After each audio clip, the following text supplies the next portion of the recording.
Welcome to our channel. Today we how to disable credit card payments in Home Depot account. Easy tutorial step by step clearly. To disable credit card payments in your Home Depot account, start by visiting the Home Depot website.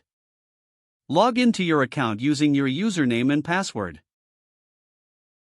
Once logged in, navigate to the account section. Look for the payment methods option in the account menu. Click on Payment Methods to view all your linked credit cards.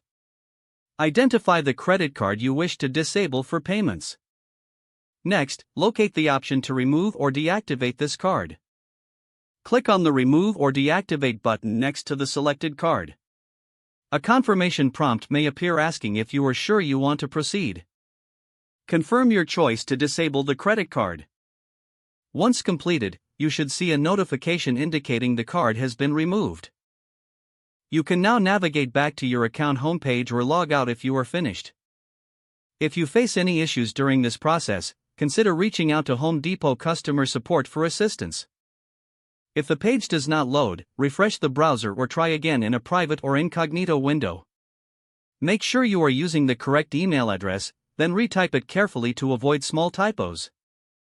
If your password is not accepted, use the reset option and create a new strong password you can remember.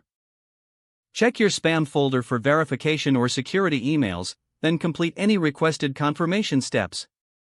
Enable two-factor authentication if available to improve account security and reduce unauthorized access risk.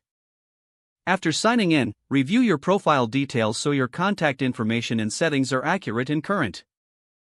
If you see an error message, note it down and try again after restarting your device and internet connection. Log out when you finish, especially on shared devices, to keep your account and payment information secure. If the page does not load, refresh the browser or try again in a private or incognito window. Make sure you are using the correct email address, then retype it carefully to avoid small typos. If your password is not accepted, use the reset option and create a new strong password you can remember. Check your spam folder for verification or security emails, then complete any requested confirmation steps. Enable two-factor authentication if available to improve account security and reduce unauthorized access risk. After signing in, review your profile details so your contact information and settings are accurate and current. If you see an error message, note it down and try again after restarting your device and internet connection. Don't forget to like this video and subscribe to our channel for more step-by-step tech guides.